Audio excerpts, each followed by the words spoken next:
eLearning Today TV. I'm Lauren. And I'm Lena. And this week we're going to bring you some more information and stories from our blog. I want to start off with a video that I found. It's actually an ad from Coca-Cola. And last year they actually put out this video. It was called The Happiness Machine. I don't know if you saw it, but they put a vending machine on a college campus, and they were it was just giving out all different stuff. I remember that. Mm-hmm. So this is the sequel to that. And before I go into it, I just want to play a minute of it because I really liked it.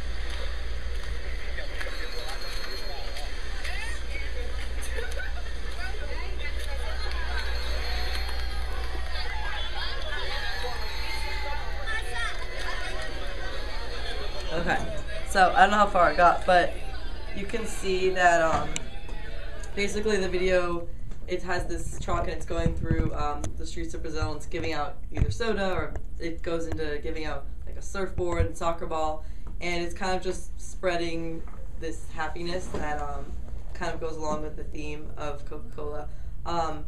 And the director of the video actually was saying how there was like over 40 different inspirations from that. So people actually went out and kind of did their own thing to spread happiness. And I think it's a great video to show kids and kind of get them inspired to think of something in their own communities that they can do, even something little like that, just making someone smile or laugh. I think that'd be a great project for them to do. And what else was I going to say about the video? I forgot. But yeah, I really like the video. It's about 2 minutes long, and they said that they don't have any plans to cut it for TV, so they want to show the whole thing. So I have a link to that video, so you can check that out in the blog. Cool. That sounds great.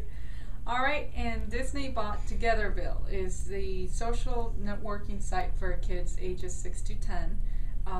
I guess Disney had been trying to develop their own kind of social networking site for kids in those ages, and finally they just partnered up with them and bought the site. It was announced yesterday, so it's a big I guess project for them, and it's going to be a lot of fun. The website before was developed by a parent from, I believe, India, who had he wanted his kids to be able to get in touch still with their family and friends, but in a safe environment. Last week I talked about the other social networking site for older, I guess, and they call them tweens. So this one is for younger kids, I would say kids in K to 5th grade and so forth.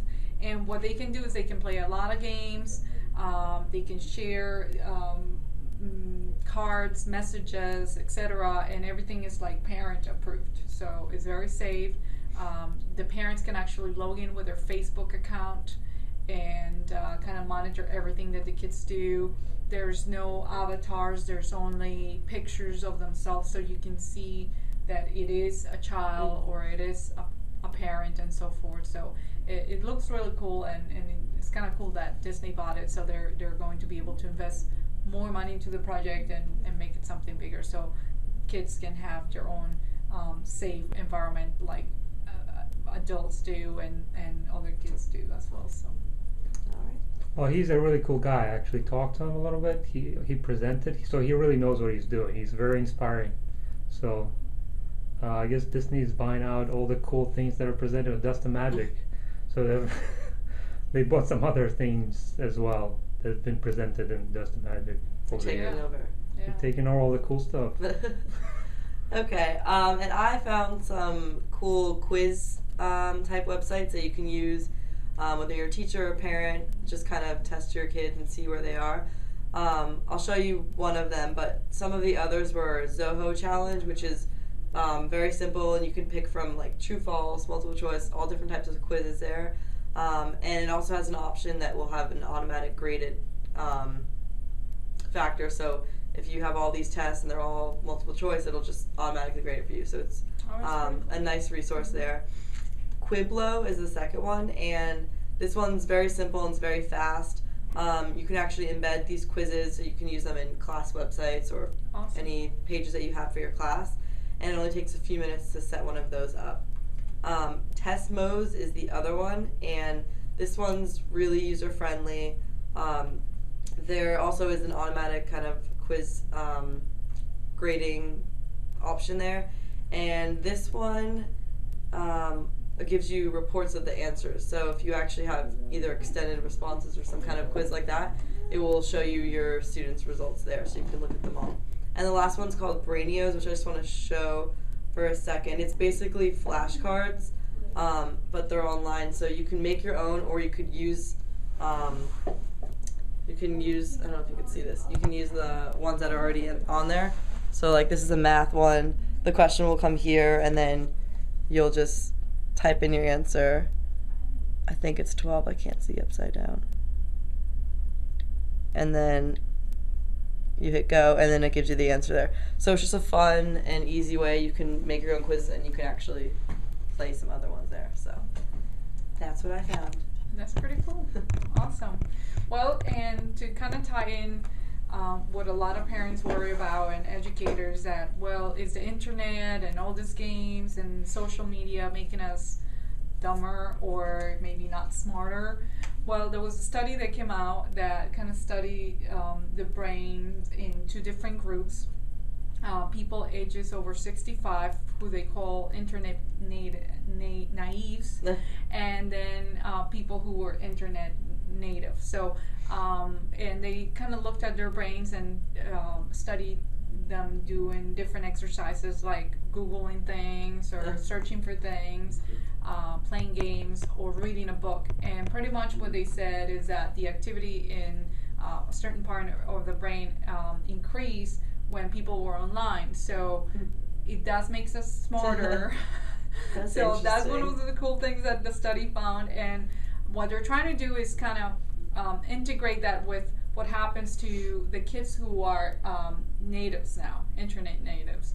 And because they're texting all the time, and maybe they're communicating much more than we did when we were their age, but they're missing some of the social aspects of communication, like verbal cues, and showing emotions and that kind of thing, which they can't do in texting. And so what they're trying to do is now teach that population emotional cues and expressions, you know, your posture. You know how maybe in college, I don't know if you had, but I know that I went to get my resume reviewed before I graduated, and some of the things that they talked about was how you sit and how you would dress for your interview and that kind of thing. So that is what that population is kind of missing, is kind of learning the body language, and interaction with actual humans as opposed to the texting. So one of the things that they're doing in a school is actually giving them a few breaks in classes so that they can text for 5 minutes, send out their messages, and then come back. So instead of taking a break to go to the bathroom, you have texting breaks. And more important. And to counteract counteract that, they will be teaching them emotional cues and that kind of stuff. Very interesting stuff. But we're not getting dumber, which is a good thing. That is a good thing. All right, well, that is our show, so we'll see you next week. Bye-bye.